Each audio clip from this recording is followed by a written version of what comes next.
Linus is live streaming right now, so unfortunately I have to do all of the whole Techlinked episode in this kind of sultry voice. Is that okay? What? What's that? AMD is rising up. Oh. You booed before I even said it. That's because it's an old joke. They're rising up, back on the street. Oh. And by the street, I mean the leaked benchmarks. Scores for AMD's upcoming $400 Ryzen 7 3800X have surfaced on Geekbench, and things look pretty good. Intel's $480 Core i9-9900K beat the 3800X by just 1% in single-threaded performance, but the 3800X beat the 9900K by 5% in a multi-thread test. Did you get that? The 9900K is more expensive, Barely. but it got beat. Okay? Okay. James has got it.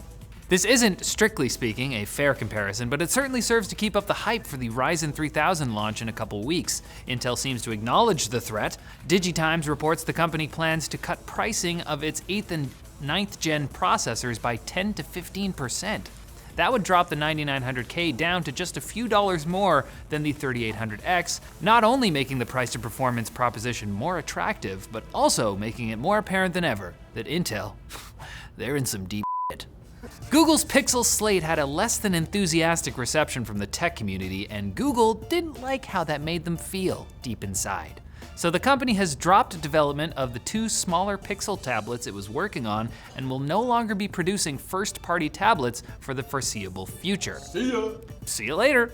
This is all according to Google reps who confirmed the details with the press. The company will, however, continue development on Pixelbook-style laptops and will work with third-party manufacturers to continue support for Chrome OS tablets. Honestly, Google, that's fine. There's nothing wrong with admitting that you screwed up. Like, really bad. The Pixel Slate speakers were actually really good though. Did you ever hear them?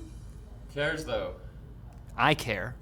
And light-based wireless internet, or Li-Fi, has been taking its sweet time getting to the general public, but now one of the first commercial products to use it has been announced. Signify, the company formerly known as Philips Hue, What? did you know? Yeah.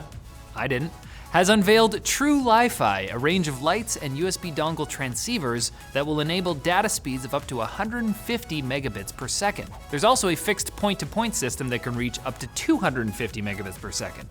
The TrueLife I line is targeted at professional markets like office buildings where there may be tons of Wi-Fi interference, so rather than fumbling with your Wi-Fi settings, you could just plug in your USB dongle and get internet from the LED tubes in the ceiling. That's why they glow so bright. Until I walk between your computer and the light. Yeah, well, if you can get to my dongle, I keep my dongle secret. I can block your dongle. I can block any dongle. Now it's time for Quick Bits. Is that what it's called? Brought to you by Brilliant. Look, your brain works hard every day to try and make you not look like an idiot. So give your thinker a little treat and check out Brilliant's daily challenges. They provide a quick and fascinating view into math, logic, engineering, science, or computer science. Whether you're stuck in a commute or just want to learn something new every day, Brilliant's daily challenges are a fun, bite-sized way to master concepts by applying them. And they come with all the context you need to figure it out yourself. So give your brain a little massage. A shiatsu brain. By heading over to brilliant.org/techlink. The first 200 of you to do so will get 20% off the annual premium subscription. Click the link below, smart person. Apple has issued a voluntary recall for its 15-inch 2015 MacBook Pro with Retina display due to the battery posing a fire safety risk.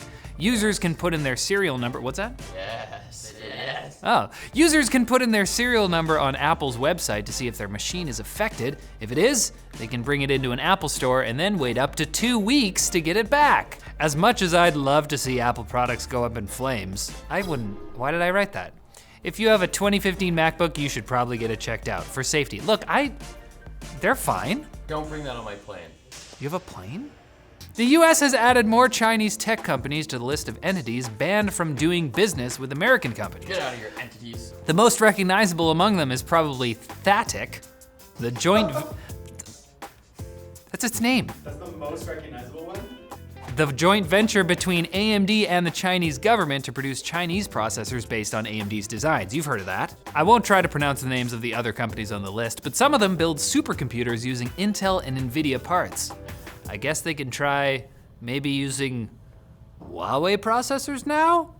Speaking of Chinese companies, Vivo has unveiled their new flash charge technology, which can operate at 120 watts and charge a 4,000 milliamp hour battery to a 100% in Waiting. just 13 minutes. I was hoping for an answer in seconds. Seconds?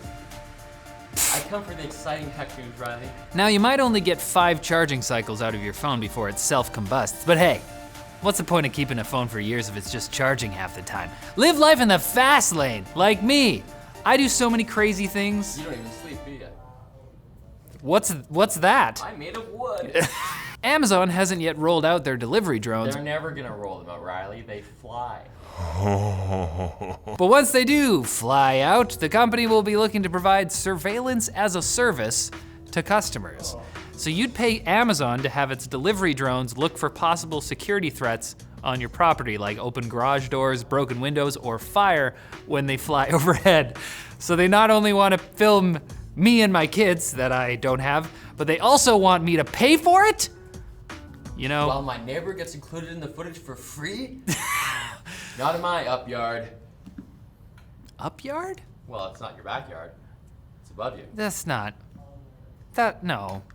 And you might have heard all this fuss about young people growing horns or spikes in their head, supposedly because of smartphone use, but the actual study doesn't make any sort of claim about the skull protrusions being correlated to or caused by phones. As Marius HM points out on the Linus Tech Tip forums, the original researchers don't link the growths to technology, but to changes in trends of human posture. So don't worry about growing horns, guys, unless you want that. In which case, I'm sorry. Get that. Doesn't the changes in posture do with technology? Could be to books. Could be to newspapers. They're all reading books and reading. I'm just saying. All right, that's it for Techlinked, guys. Thanks for watching. And hey, if you feel like it, subscribe, like, follow, share, spread, ponder, adventure, and never stop stopping. See you on Monday.